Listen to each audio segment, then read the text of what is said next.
Good evening. Good evening. I'm honored to be here today to talk about violence. And Trustee Carrington, just highlighted the fact that today I'm a doctor.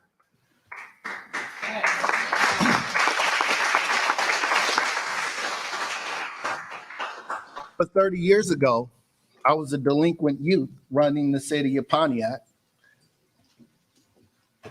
sitting in Oakland County Children's Village, selling drugs in our community, carrying guns. I was a part of the problem. And I think that, one thing that we have to realize is that our youth haven't reached that point of actualization where they really understand the impact of their decisions. And it's our responsibility, as been said so many times here, to make them aware of the opportunities that are in front of them and really save their life. So, when I think about the times that I ran the street of Pontiac, I was careless. In many regards, I was reckless. And as a result of that, I have many friends that have lost their life. In fact, one of my very best friends was shot in the back of the head on Michigan as he was driving. And his car ultimately hit the side of a house, and that's where we found his body. And that was 27 years ago. And that changed my life forever. I don't know that I really experienced death the same since that time. And so when we talk about our youth today, oftentimes I hear us say, well, they're far worse than we were. No, they're not. We were doing the same thing 30 years ago. And Mayor Grimo touched on it when he said that this is a pattern of historic proportion. And we have a responsibility to address it, to understand it, and to give back to our youth. And so when I think about wrapping my mind around the violence that's occurring today, it makes me think about some of the work of a sociologist, Carl Thomas, out of Michigan State. And Carl Thomas grew up in Detroit. He did his sociological research in Detroit, and he talked a lot about the third city.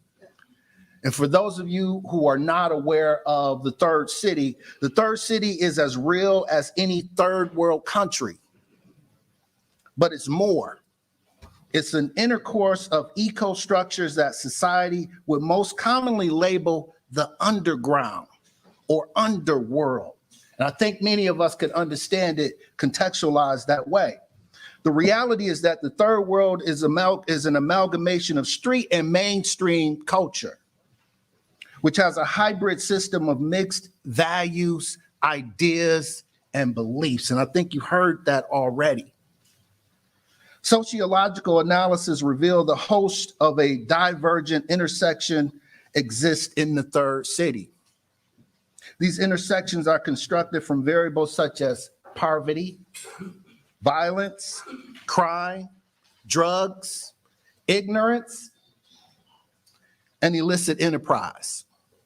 The third city is a city where people live in a community largely controlled and affected by an underground culture or underworld society. The people in the third city don't govern themselves by common laws. So when we see behavior that many of us think is unbelievable, it's actually rational behavior when you think about the code that they live that exists in the streets. And so as the leader of an organization that focuses on reducing violent crimes, I'm wholeheartedly in support of the organizations that are here today, and many of you that are sitting beyond the table. As Norbert indicated, I'm also a part of the community policing and education series with the Oakland County Sheriff.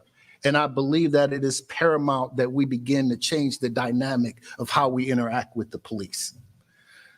The sheriffs had nothing to do with the most recent crime that Raheem talked about, the murder of that 7-year-old child. That's us. That's And so I believe that everyone in this effort should first look in the mirror when we think about how can we resolve the violent crimes that are taking place in our community. And when we do, we have to begin to think about what each one of us can do. And so our role at the Pontiac Collective Impact Partnership is not to create new initiatives, but to work collaboratively with organizations that are already doing the work and figure out how can we scale those things that are effective, and how can we combine our efforts to move these efforts forward to impact our community in a positive way. And so those of you that are interested in learning more about the Pontiac Collective Impact Partnership and what we do, I invite you to visit our website. Just Google our name, you'll find us. But we welcome your participation, and I'm just delighted to see so many of you here today. Thank you.